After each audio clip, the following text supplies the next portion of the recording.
اللہ العزیز۔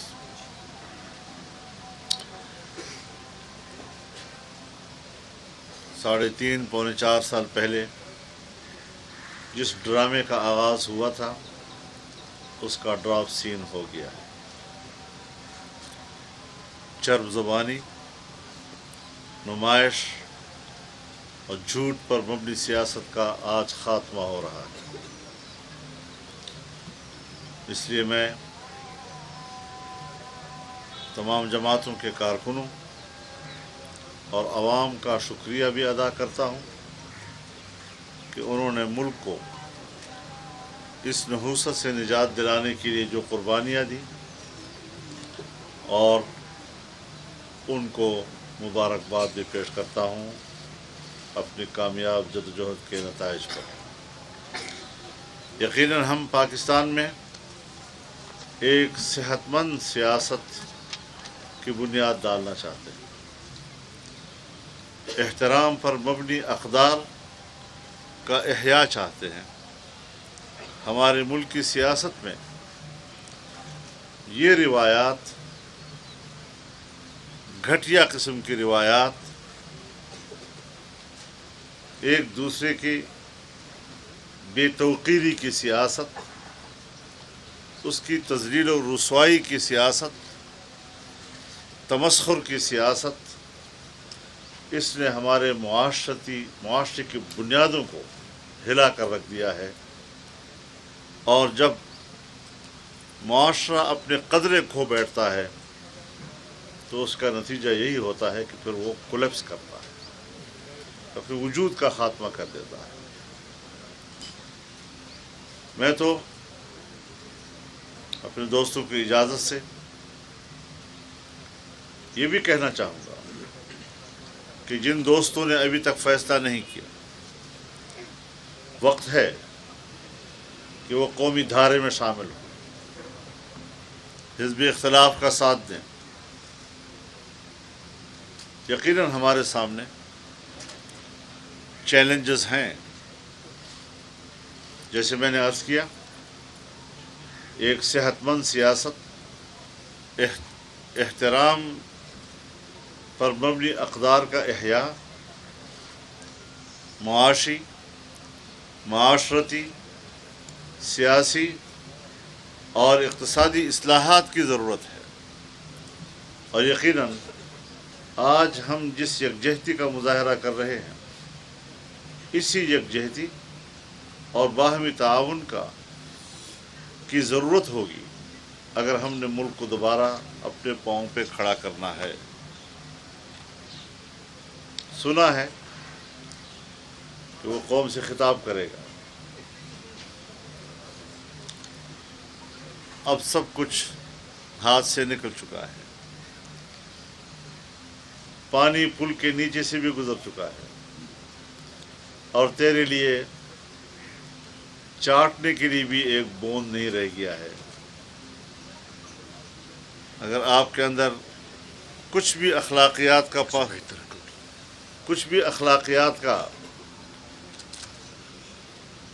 کچھ آپ کے اندر ہے، آپ کو آج استعفیٰ دے دینا چاہیے، کیونکہ اس وقت ہمارے پاس ان سیاسی جماعتوں کے، جس میں جناب خالد مقصد صاحب تشریف فرما ہے، خالد مقبوض صاحب تشریف فرما ہے، ان فیصلوں کے نتیجے میں ہماری تعداد اس وقت 175 کی ہے، جبکہ ہمیں ضرورت صرف 172 کی ہے۔ تو لہٰذا یہ کہنا کہ میرے خلاف عالمی سازش ہوئی ہے، میں بتانا چاہتا ہوں عالمی سازش اس وقت ہوئی تھی جب عمران خان کو اقتدار میں لایا جا رہا تھا۔ ملک پر حکومت کرنے کی منصوبہ بندی عالمی سطح پر ہوئی تھی، اور وہی وہ عالمی سازش تھی۔ اب ظاہر ہے کہ ملک ہے، اس سے تو چلنا ہے، لیکن ہم نے اس وقت سے جو موقف لیا، ہم اپنے موقف پر آخر لمحے تک قائم رہے ہیں، پوری استقامت کے ساتھ اپنے موقف کو دہراتے رہے ہیں، اور عالمی سازش ہی کے تحت اس کو ماورائے قانون اقدامات کر کے جمہوریت کی روح کو مسل دیا گیا تھا. وہ تھی سازش. اب کوئی سازش نہیں ہے. ڈرامے نہ مت بناؤ. خط آیا ہے پھر دھمکیاں دیا. کسی نے دھمکی نہیں دی. آپ کی حیثیت وہ نہیں ہے کہ جس کو امریکہ یا اس لیول کا کوئی ملک آپ کو دھمکیاں دے. اپنی سیاست خراب کرنی ہے. انہوں نے اپنے آپ کو آپ کے لیول پہ لانا ہے. تم ہو کیا چیز کہ آپ اس قسم کی باتیں کرتے ہیں اپنے آپ کو بڑا بنانے کے لیے. کارکنوں نے اپنی قربانیوں کے نتیجے میں اپنا جمہوری، آئینی اور قانونی حق حاصل کیا ہے اور حاصل کریں گے انشاءاللہ. اور اب ہم نے عالمی ایجنڈے کو ناکام بنانا ہے. عالمی ایجنڈے کی بات کرنا یہ ہم نے ناکام بنانا ہے انشاءاللہ. جب سے یہ موجودہ حکومت بنی ہے اور اپوزیشن کا کردار ہم ادا کرتے رہے ہیں اور کافی عرصے سے ہم نے کوشش کی. آپ کو یاد ہوگا گزشتہ پریس کانفرنس میں نے یہ واضح کہہ دیا تھا کہ جی وہ نہ کلین بولڈ ہوں گے، نہ کیچ آؤٹ ہوں گے، نہ ہی رن آؤٹ ہوں گے، وہ ہٹ وکٹ ہوں گے. اور اس کے اپنا ہی بلہ جو ہے اس کی وکٹوں میں لگ چکا ہے ابھی. اب ایسے موقع پر جب وہ مکمل اکثریت کھو چکے ہیں، خان صاحب آپ کا شاید کھیل کے میدان میں اتنا تجربہ ہو، لیکن آپ کے اس تجربے سے زیادہ ہمارا جو ہے سیاست کا تجربہ کئی گنا زیادہ ہے. بحیثیت ایک آپ کے پرانے اتحادی کے سیاست کے اس دائرے میں رہتے ہوئے ہم آپ سے ریکویسٹ کریں گے جب آپ اکثریت کھو چکے ہیں تو اس سیاست اور اخلاقیت کی بدولت آپ جو ہے مستعفی ہو جائیں. اب یہ بین الاقوامی سازشوں کا جو چورن ہے وہ بہت پرانا ہو گیا بھائی.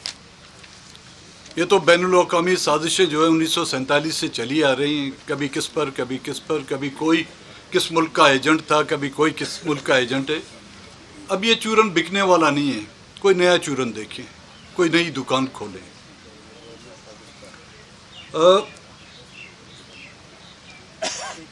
جس طرح کہ خالد مقبول صدیقی صاحب نے کہا